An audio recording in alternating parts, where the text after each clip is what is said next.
Okay, in the last class, we about rotations. Now, in today's class, what I want to do is I want to discuss those rotations again, five homogeneous transformation matrices. Homogeneous, okay, what question is in the chat? What question did I miss?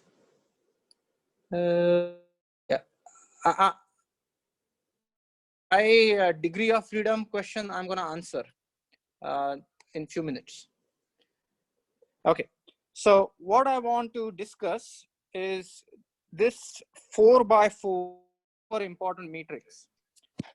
This 4x4 matrix, what you see, wherein you have a rotation matrix in the first 3x3, you have a position vector. The last row is 0, so you have zeros, and you have 1 at the end. So this is called as homogeneous transformation. So homogeneous transformation. And once you master how to find out the homogeneous transformation, pretty much you can solve forward kinematics problem easily. So what I want to do is I want to quickly recap what we studied in last class. In the last class, we talked about this simple approach, wherein when we are trying to rotate a frame, we are trying to find out the projection of the new frame on the old frame. And that provides us with information about the transformation. So let me take an example. So here, what I want to do is,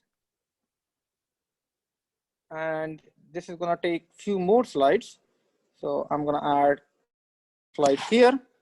So first and foremost, let me answer the question on degrees of freedom. Degree of freedom. Degree of freedom, or DOF, are number of independent coordinates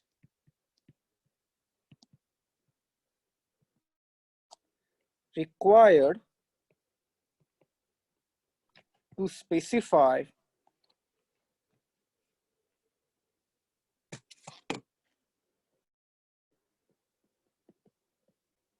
state of the system.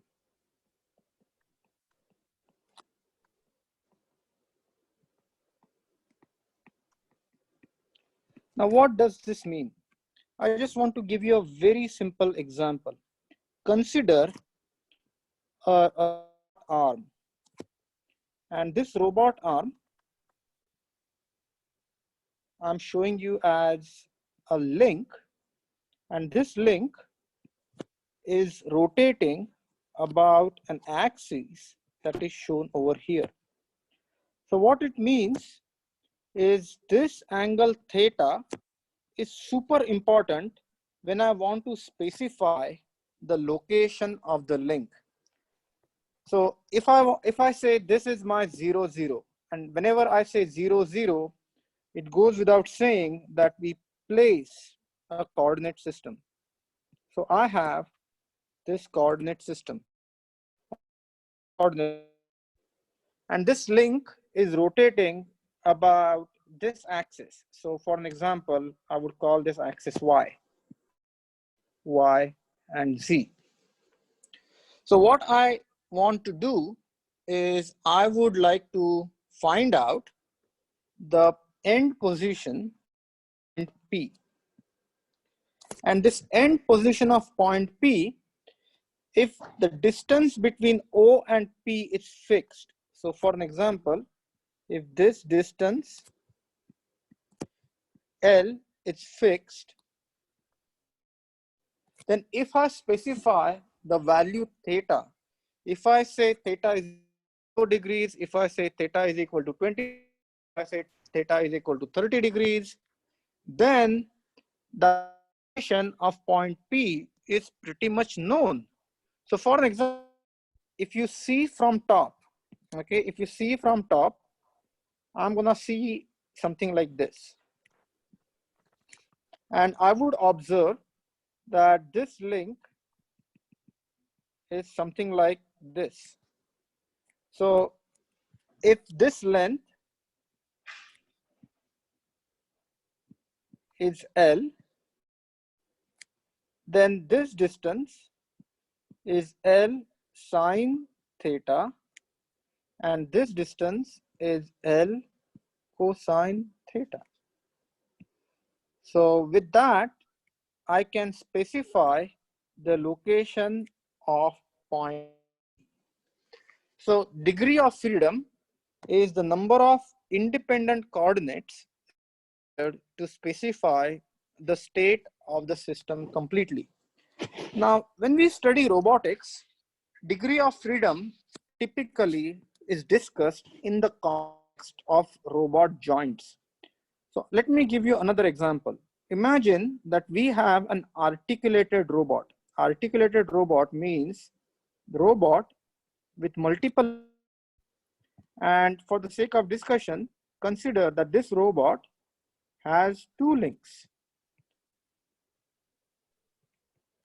This link is length L1, this link is L2, and there is a hinge joint here.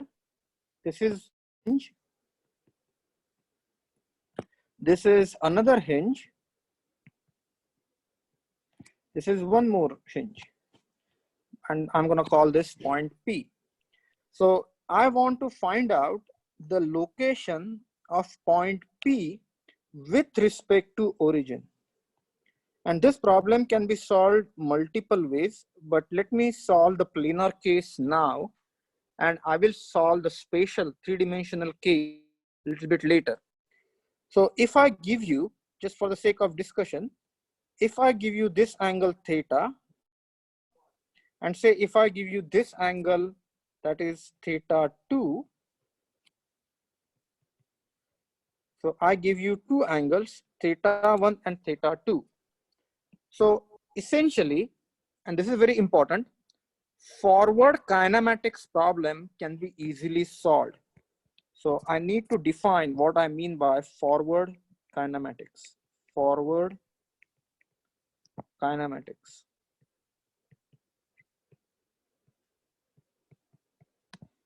And this is very important. So once again, let me tell you, today's lesson is super duper important. Forward kinematics is given joint angles or joint variables, finding location or position of end effector.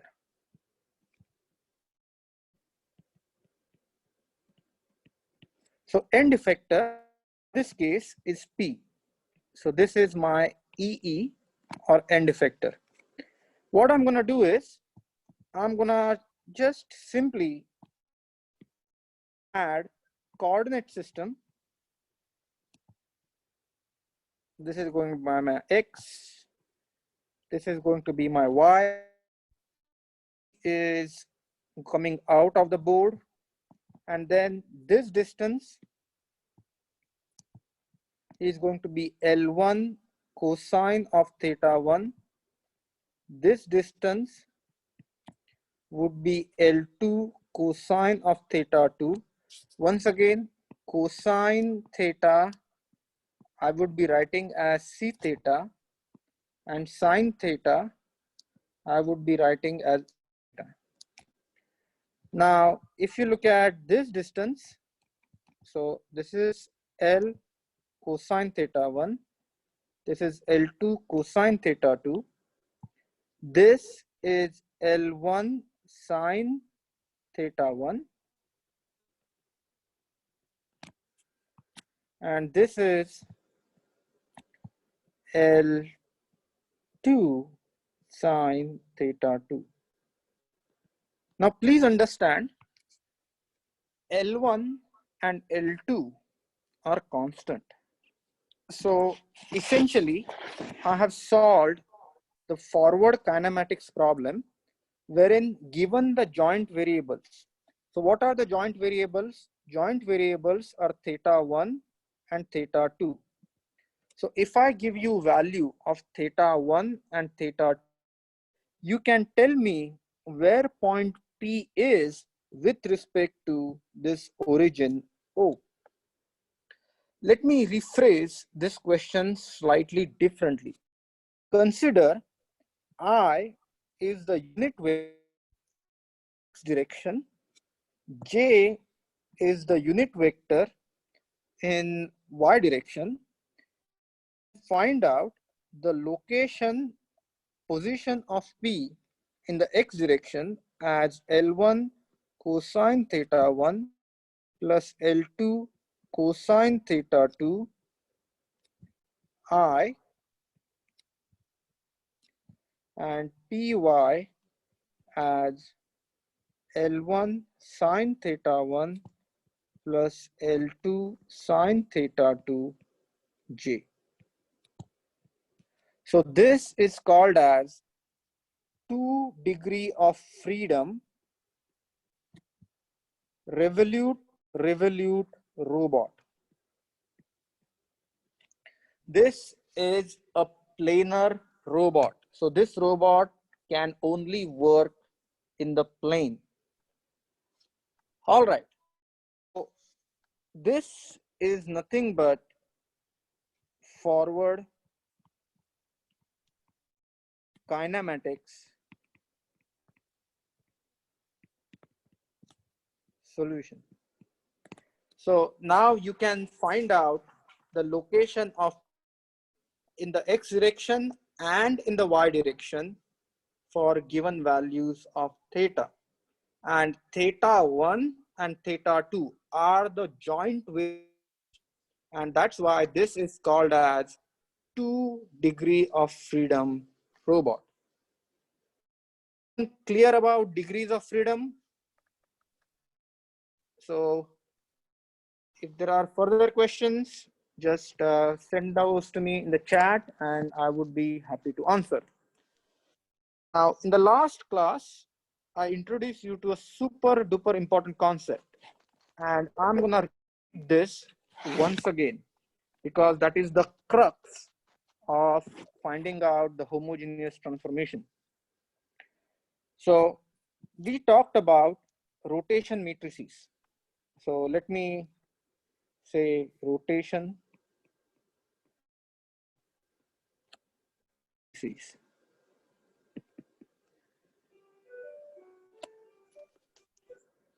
So first, what I'm going to do is we are going to use the right hand coordinate system. So this is x naught, this is y naught, and this is z naught. And in the right system, you use the right hand and you have the thumb, first finger and middle finger extended perpendicular to each other.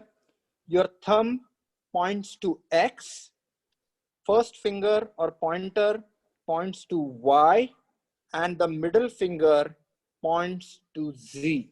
So you have X, Y, and Z. These are perpendicular to each other. Now what I'm going to do, I'm going to add, this is very important, I'm going to add a rotation about Z. And please note, this rotation is positive. Why is this rotation? Because curl your fingers around Z in the direction of rotation, and your thumb is pointing towards the positive axis. So this rotation is positive. After applying, what happened? That Z1 remains same. Z1 is aligned with Z0, but X1 gets rotated and Y1 gets rotated. So this is X1 and this is Y1. Now what I'm going to do is, and I did this exercise in last class, but this is so important that I'm going to do this again. I'm going to take the projection of X1 on X0 and Y0. And I'm going to take projection of Y1 on Y0 and X0. And I'm going to indicate these projections like this. So this distance, if you think about it, just for the sake of discussion, imagine all these are unit vectors. If this is theta, and if this distance is 1, this is going to be cosine theta z.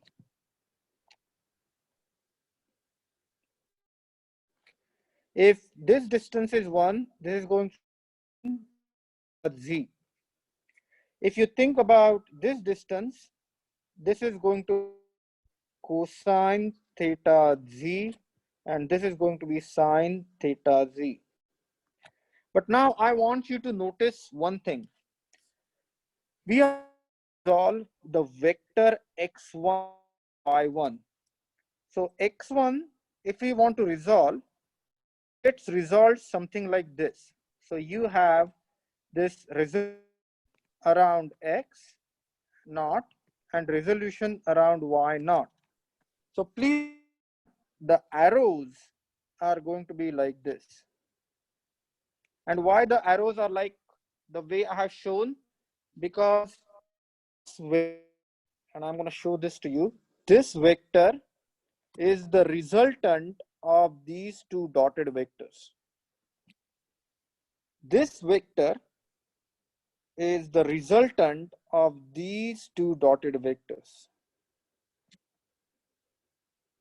Now, following on what we did in the last class, this is a very simple trick that will save you a lot of headaches. So here you would have x1, y1, z1. You would have x0, y0, z0. This is projection of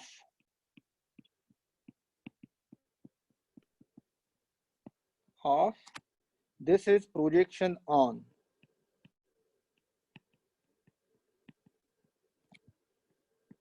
So check this out. Projection of x1 onto x0 is cosine theta z. Projection of x1 on y naught is sine theta z. x1 and x0 are perpendicular to each other. Yes, it will be a 3 degree of freedom system. This will be 0. y1, the projection of y1 onto y0 is cosine theta z. However, I want you to carefully observe projection of y1 onto x0. Can you see the projection of y1 on x0 is highlighted, but this is opposite direction of x0. In other words, this is going to become minus sine theta z. Projection of z1 on x0 is 0 because z1 has no projection on x0, z1 has no projection on y0, z1 only has unity projection on z0. Before I go to the next iteration, I just want to make sure that everyone understood the way I have derived these projection matrix. So let me show you a different rotation matrix. Now we talked about this is the rotation about z.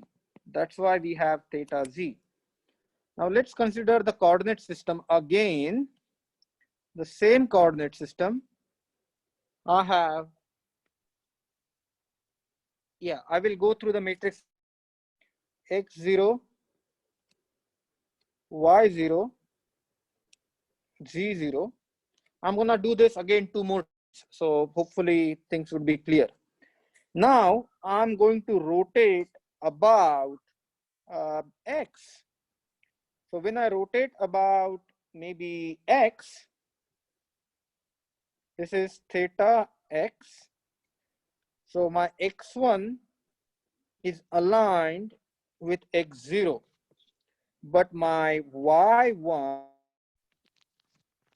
and my z1, they get rotated. So this rotation is going to be theta x, and this rotation is going theta x, theta x. And again, what I'm going to do is I'm going to draw the projections. So if when I draw the projections are going to look like this. You would have a projection like this, and then you're going to have a projection like this. So same argument. Now please note, this is rotation.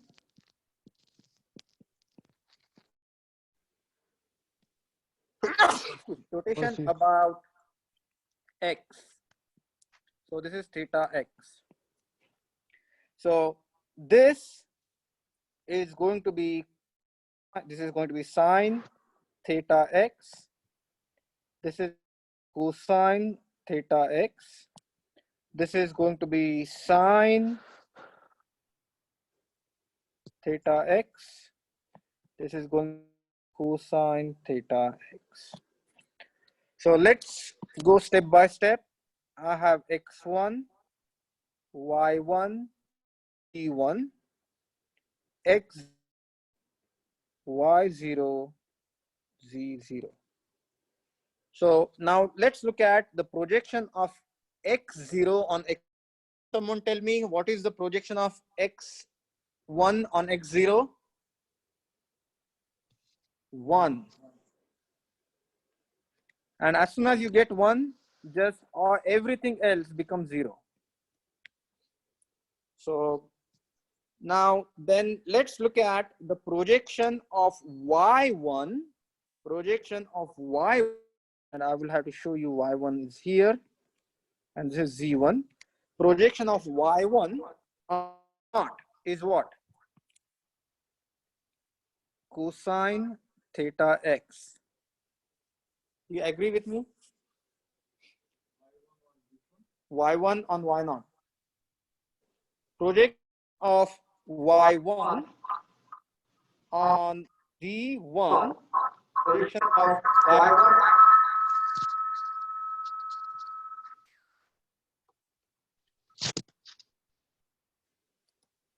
projection of y1 on z0 is going to be this guy.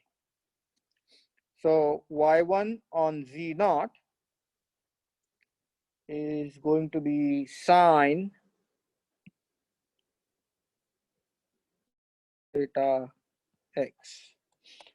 Now next thing I want you to notice, projection of z1 onto y0, z1 onto y0, and let me show you what I'm talking about. This is tricky because check this out. This projection, the arrow is opposite to the direction of y0. So which means this is going to become minus sine theta x, and this becomes cosine theta x. Cosine theta x. So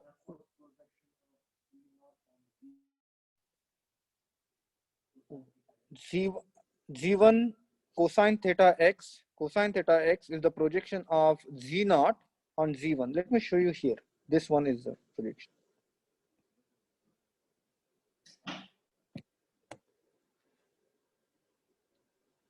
Any questions? Yeah. It's of 1 on Z naught. Projection of Z1 on Z naught. It's always the new frame to old frame.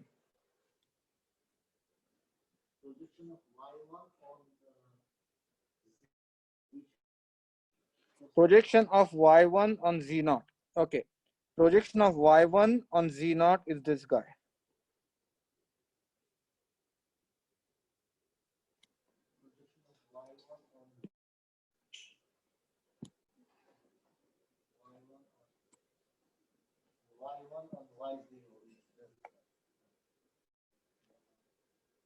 Any question? I'm looking at the chat. This is super duper important. So make sure you understand this. Now we wrote about X. We rotated over Z again. All right. Okay. So check this out. Why don't I do this once again? So what I'm gonna do is rotation about X. Let's start with coordinate system. This is my base coordinate system.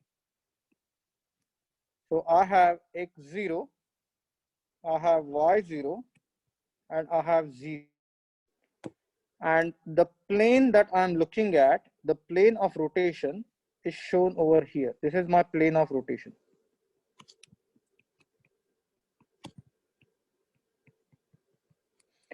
And what I'm going to do is I'm going to rotate about theta x.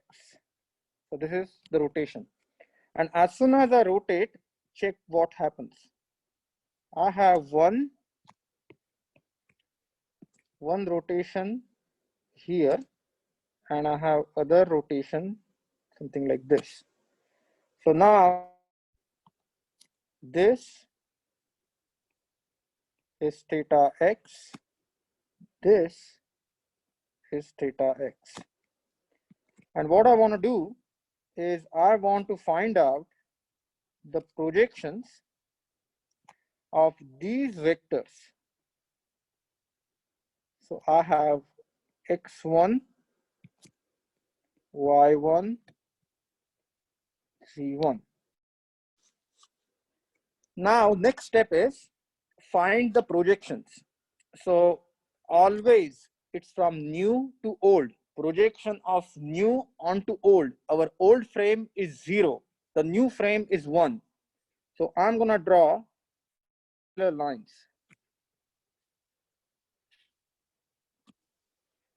So check this out. This is theta. So this becomes sine theta x. This distance becomes cosine theta x. This distance becomes sine theta x. And this distance becomes cosine theta x. Everyone clear? Now I want to set up the projection matrices or the rotation matrices. So new frame is x1, y1, z1. Old frame x0, y0, z0. Now let's go step by step again. Projection of x1 onto x0 is 1. Projection of, so I'm going to show it over here. So projection of is 1. This is 0, this is 0, this is 0, this is 0. Projection of y1 onto y0 is this guy. So this guy. So this becomes cosine theta x.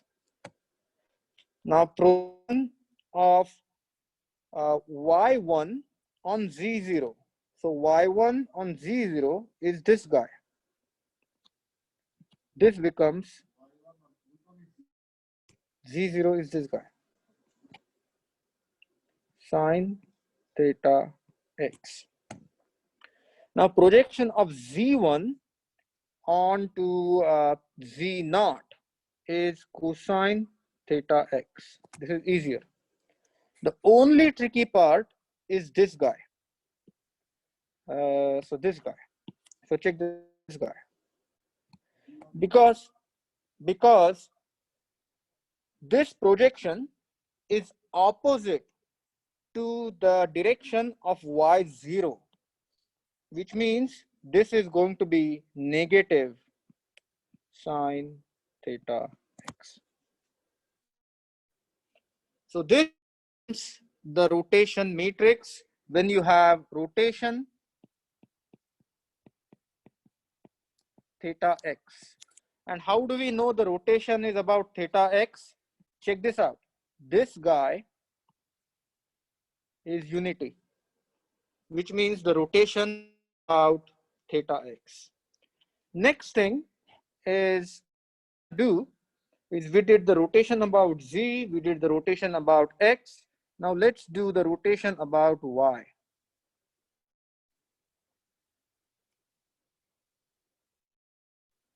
So to start,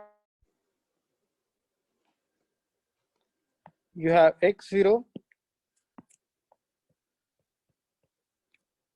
y0, z0. Now the plane that I'm looking at, the plane of rotation is here. This is the plane of rotation.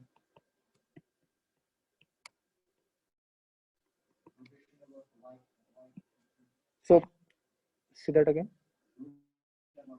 Yeah, so now the rotation about y. So what we will have is this is y1. Curl your fingers in the direction y. So this is theta y. And then because of that, you're gonna have the rotations like this. This is going to be theta y. This is going to be theta y. And then draw perpendiculars. So you would have a perpendicular here, you would have a perpendicular here. Now this becomes cosine theta y, this becomes sine theta y, this becomes cosine theta y, this becomes sine theta y. Now let's look at the direction arrows. So this is how the arrows are gonna look like. And then look at the transformation matrices. So you would have x1, y1, 1, x0, y0, z0. Let's start with the easiest one. Projection of y1 onto y0 is 1, which means everything else in that row and column is going to be 0. Projection of x1. So let me write x1. This is x1. This is z1. Projection of x1 onto x0 is cosine theta y. Projection of x1 on z0, and this is tricky one. Check this out. Projection of this is in the opposite direction, that of the z0 direction. So this becomes minus sine theta y. Projection of z1 onto x0, projection of z1 onto x0 is sine theta y, sine theta x, So sine theta y and cosine theta y. What? So projection of z1. So of z1 onto x naught. Projection of z1 onto x naught is this guy. Z1 onto x naught. So this guy.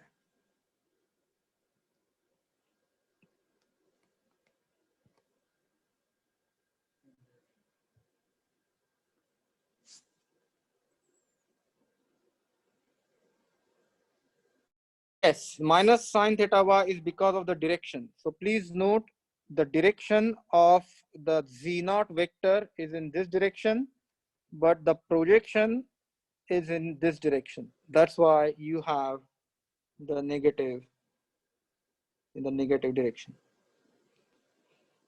Okay, so everyone understood? And again, this will take some time, master, but don't worry, I will be working out a lot of. So now what I want to do is, I want to quickly go back and once again discuss what we said in the homogeneous transformation matrices. Homogeneous transformation matrices or homogeneous transformation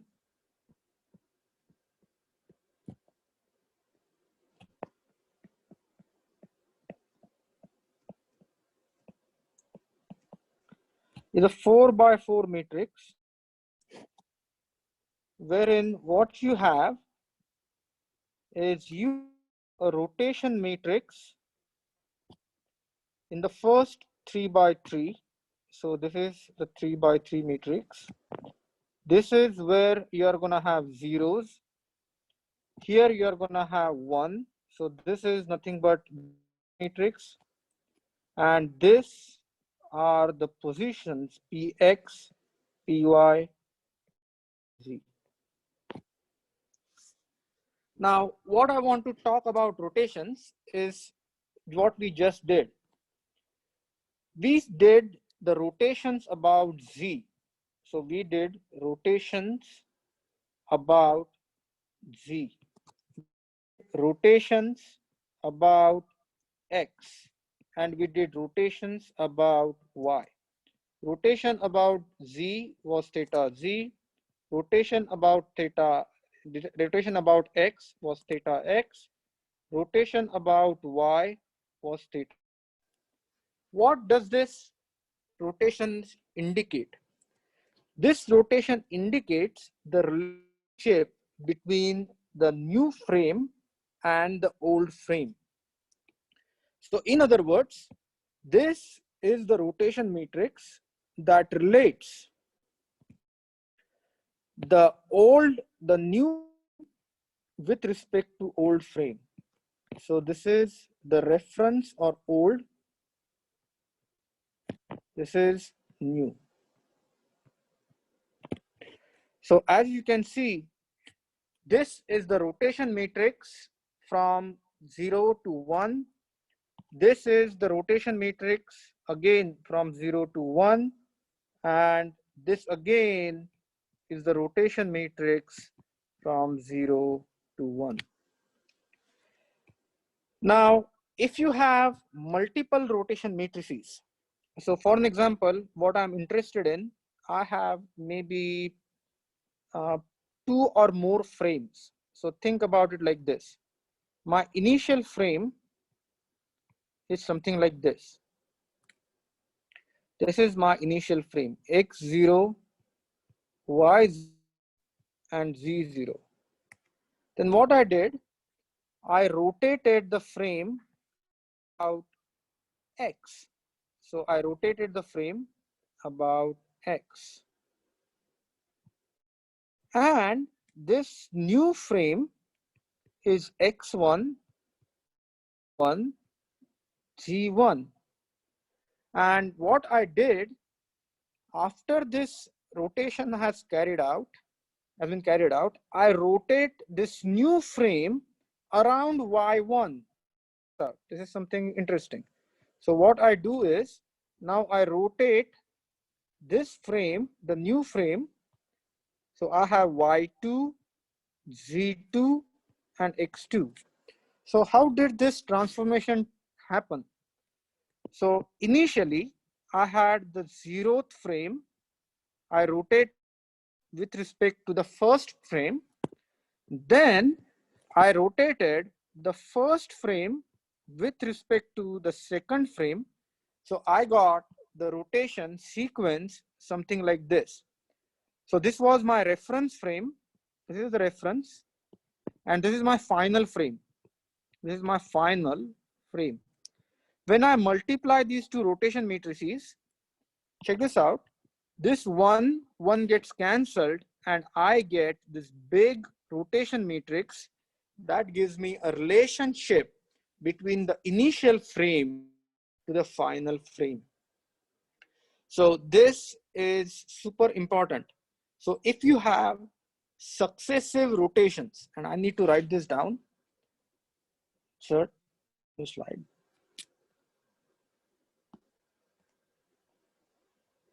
So if I have successive rotations,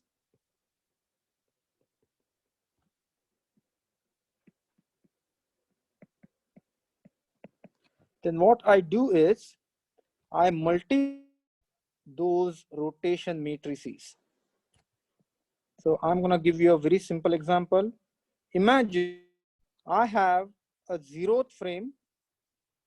The rotated frame is frame 1. Frame 1 is rotated with frame 2. So you have a rotation matrix between frame 1 and frame 2. You have a rotation matrix between frame 2 and frame 3. You have a rotation matrix between frame 3 and frame 4. So when you multiply these together, 1, 1, 2, 2, 3, 3 gets cancelled.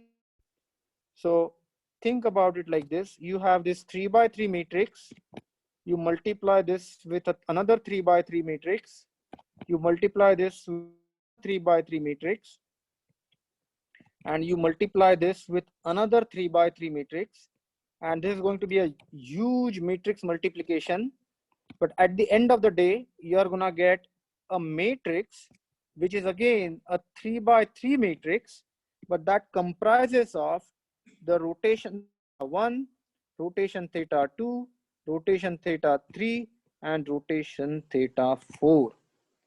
So all these rotations get combined and you have a final 3 by 3 matrix that gives you the relationship between the final rotation, the final orientation, and the initial orientation.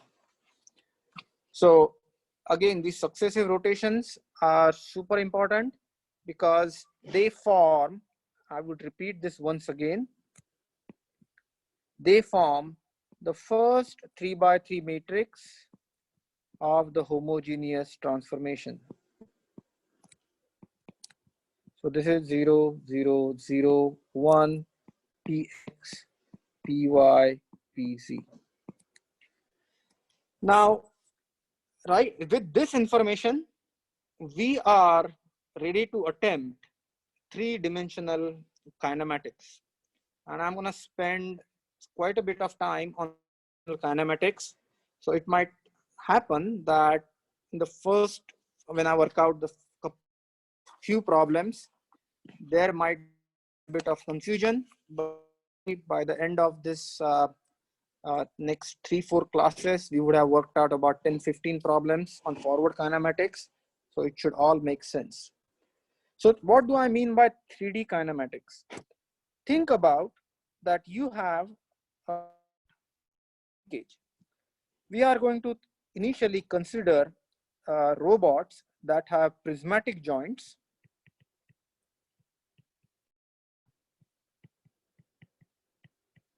and revolute joints.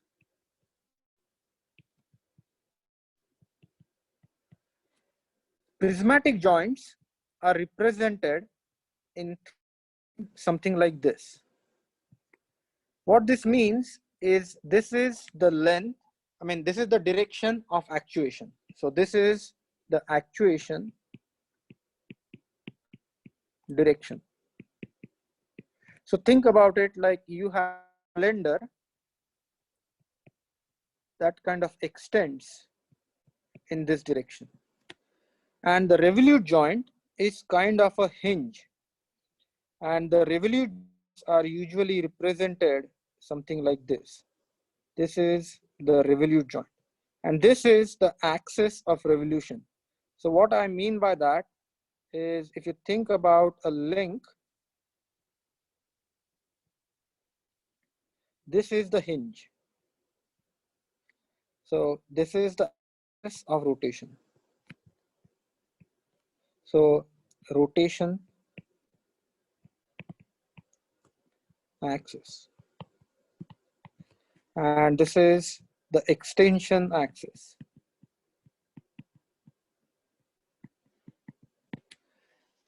So whenever we have a robot, first and foremost, we have to draw something known as the kinematic diagram.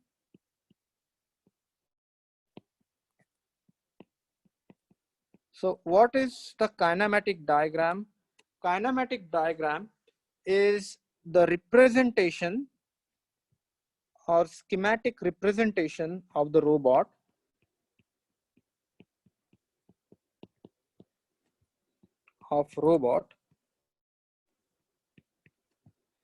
in equilibrium position. So let me show you how do we draw a kinematic diagram. So consider that I have a two-dimensional or 2 degree of freedom robot.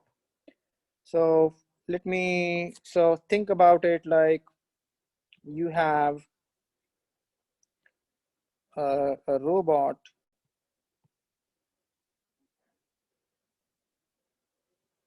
This is the first link of the robot.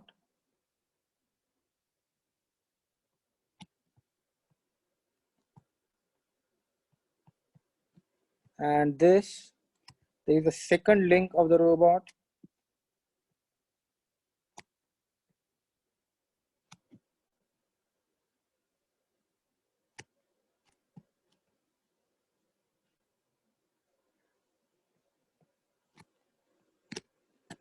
And then here there is a motor, some sort of a hinge, and then there is a motor connected here. There is a motor. And then here there is another motor.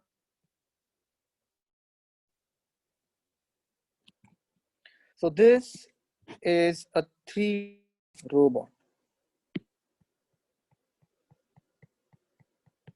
So this is a 3D robot.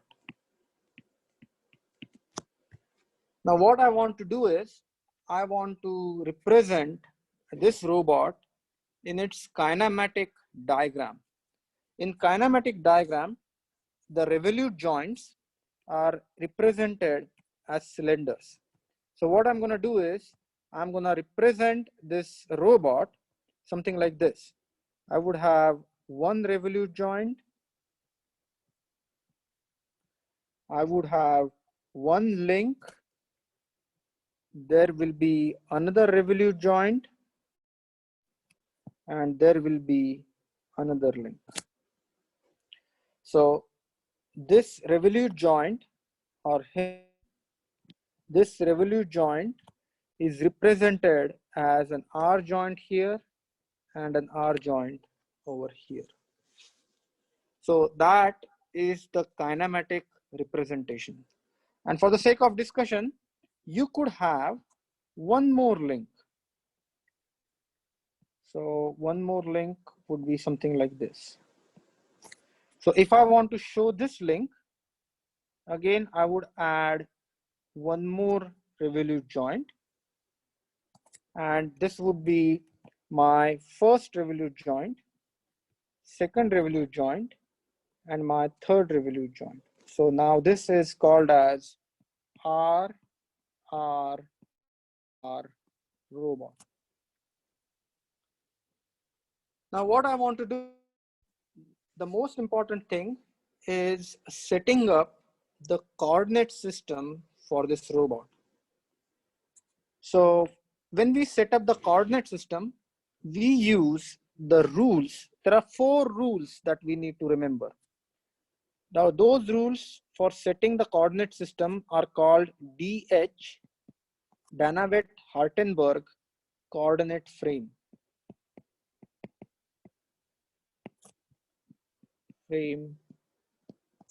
rules. And these rules are very simple. So these DH parameter rules, and I will write these rules down. Rule number 1 is Z-axis is joint axis of an.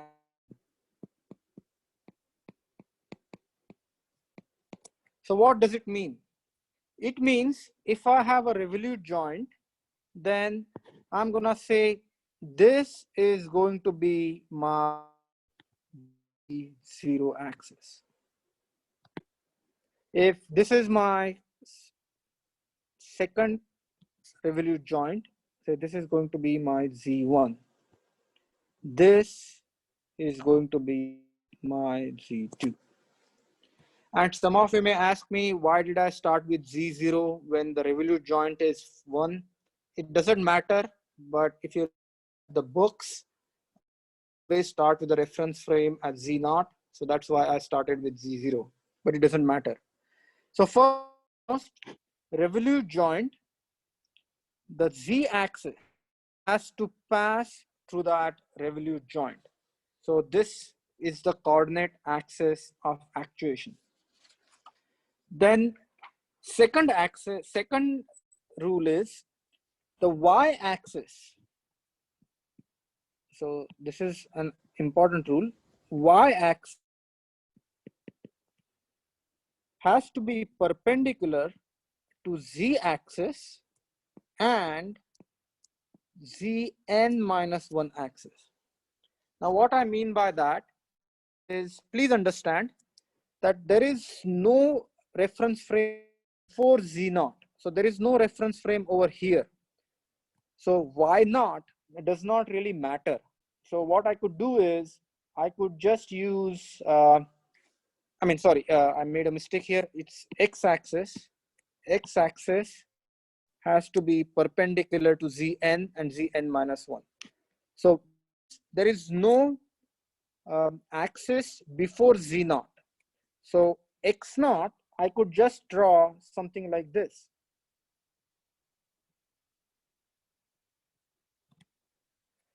Now, however, it is super important that you need to understand that the second axis, which 2, has to be perpendicular to the Zn and Zn minus 1.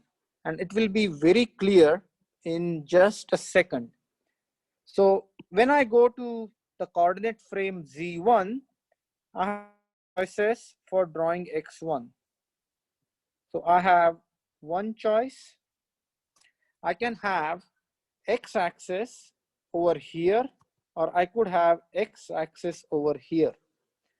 Now please try to understand, if I consider my x-axis here, x1 over here, x1 is perpendicular to z1, but x1 is not intersecting with z0.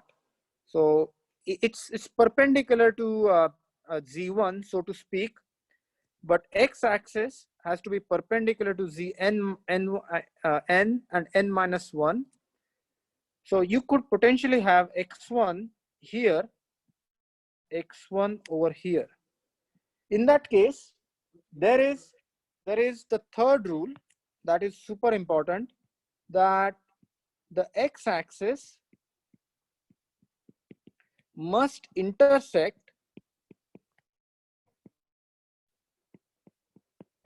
Zn and n minus 1. Now it would be very clear. If you consider this as your x1, it is intersecting z1, but it is not intersecting z0. That's why this is not a wise choice for x1, and I need to use this coordinate system as x.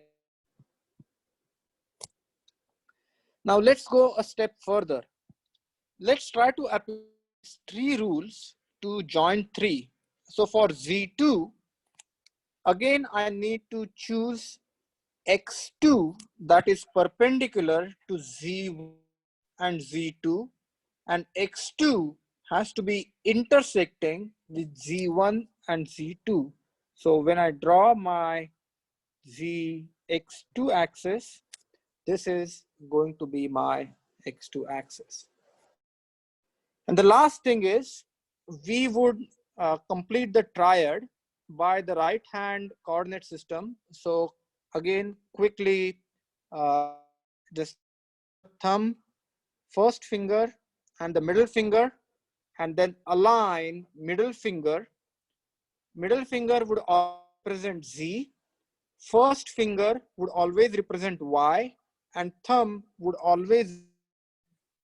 So this is the rule: thumb x-axis, pointer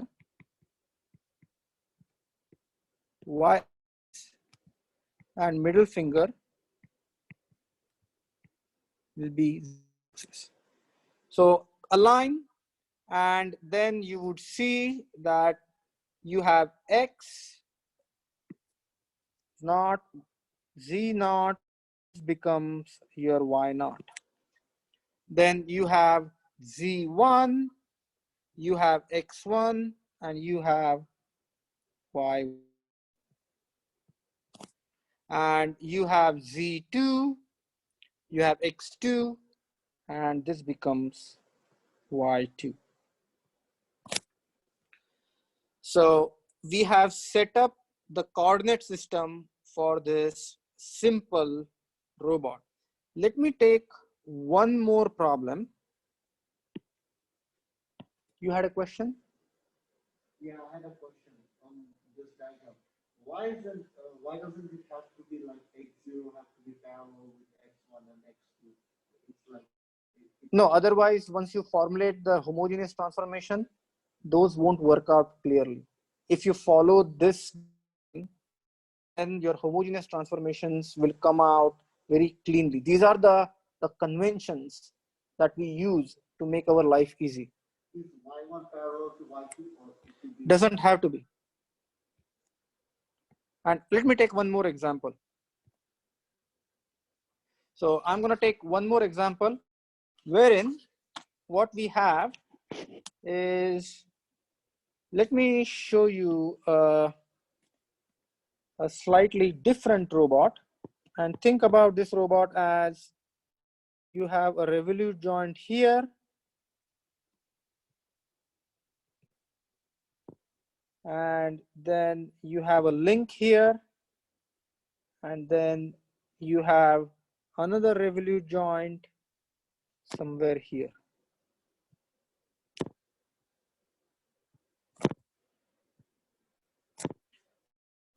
And again, this is fixed. So how does this robot look like?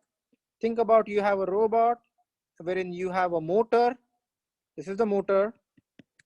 This is the motor shaft. This motor shaft is attached to a robot link. And then this link is sort of a perpendicular link. And at the end of this perpendicular link, you have another motor.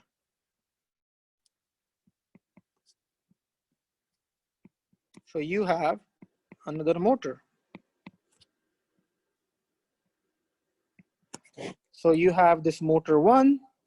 When this motor 1 rotates, this whole thing rotates, and this motor M2 start rotating about this central axis. And this second motor starts rotating, you can actually have an actuation somewhere here. So think about it like you have a fan somewhere here. This fan rotating, and this motor is rotating. So now you have a fan that is circulating around the shaft of the first axis. So Z0, oh, Z0, X0, this is correct. This has to be Y0.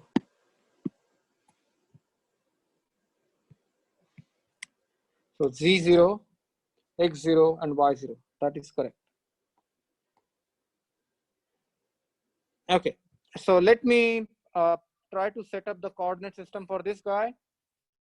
Two revolute joints. This is the first revolute joint. This is the second revolute joint. And what I'm going to do with a parameter convention, this is going to be my Z0.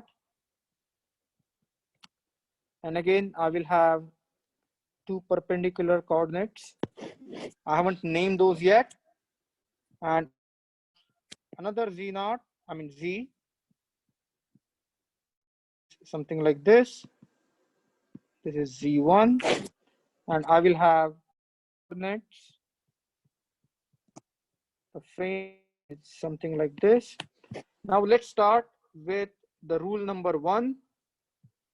Rule number one is Z-axis is the joint of axis of actuation.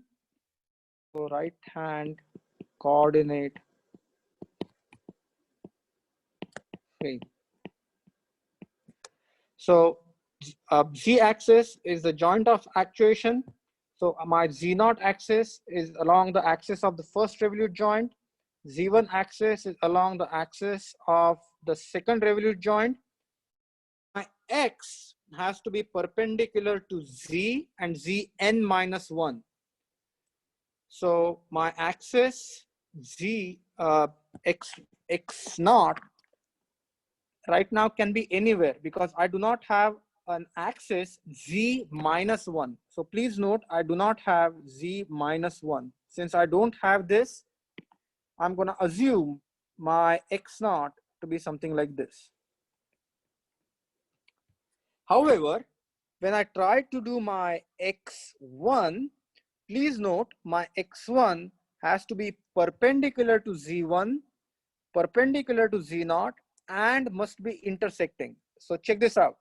If I choose this as my X, even though this X1 is perpendicular to Z1, this X1 is parallel to Z0, which means that is not the right direction.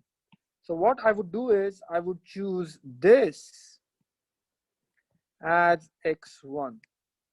And now you will notice that my X is intersecting and my X1 is intersecting Z0. And I will just show it to you in a nicer fashion, just to make sense in 3 dimension. This is how my X1 is gonna look like. And I have X0, I have Z0, I can complete my Y0. So I have X, Z, and I have Y, Y0, which is like this. I have X1, I have X1, I have Z, so which means my Y1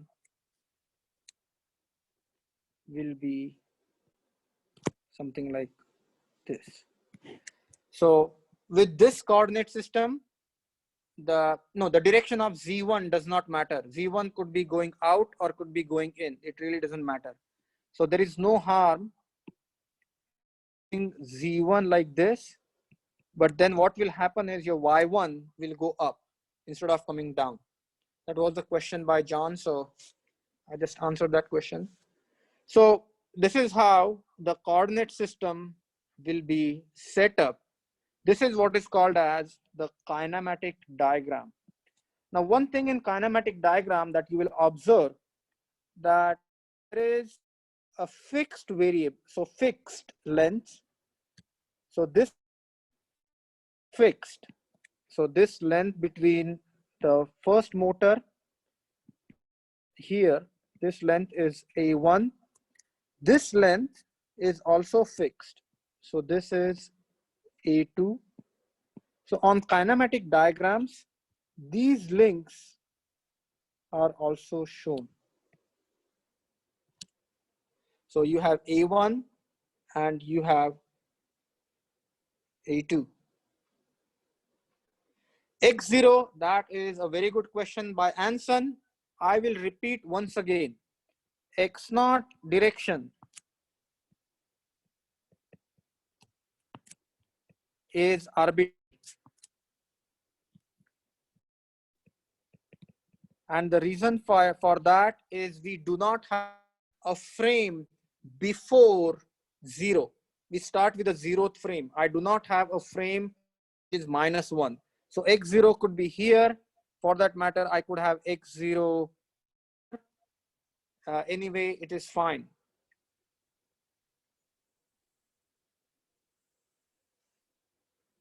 Okay, any other questions?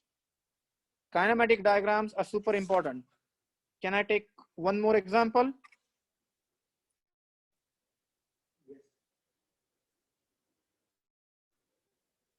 Okay, I will take one more example.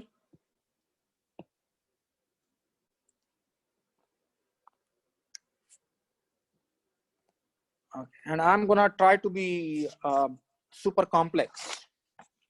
Okay, so this is called as articulated manipulator. Oh, so believe it or not, for next 2 classes, I'm gonna again and again and again and again derive these transformations. So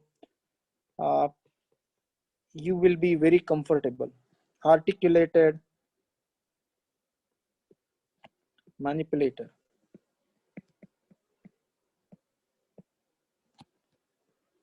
So this articulated manipulator, one revolute joint at the base. This is one revolute joint. Then have a link. Then there is another revolute joint. And this revolute joint is attached to another link. And then there is another revolute joint.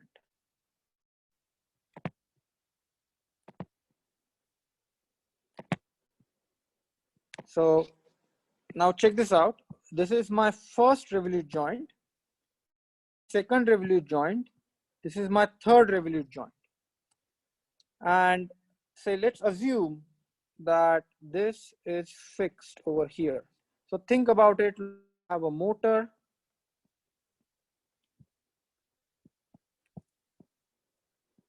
At the end of the motor, you have another motor. So basically, and then this motor somehow is attached to motor. So you have a motor, and then you have a motor. So that is how. So you have a rotation about this guy, you have a rotation about this guy, and you have a rotation about this guy. So this is how the robot looks like. So let's go quickly. First rule, this is going to be my Z0. This is going to be my Z1. This is going to be my Z2. And say this is my end effector. Now X0 does not matter. Once again, X0 does not matter. So I'm gonna draw X0 like this.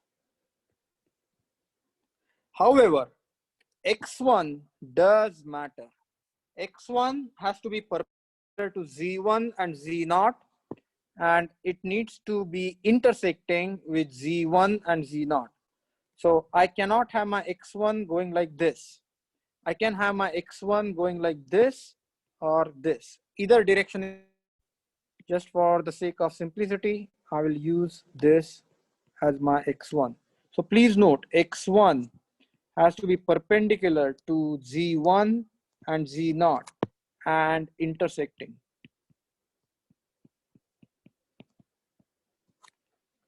Now, next thing, x1, we need to go with x2. Think x2. X2 has to be intersecting with z1 and z2 and perpendicular. So this is going to be my x2. Now let's finish the triad. Let's finish the triad. So x0, z0, you have x0, z0. This becomes my y0. You have x1 and you have x1 and you have z1. So you will have this as y1.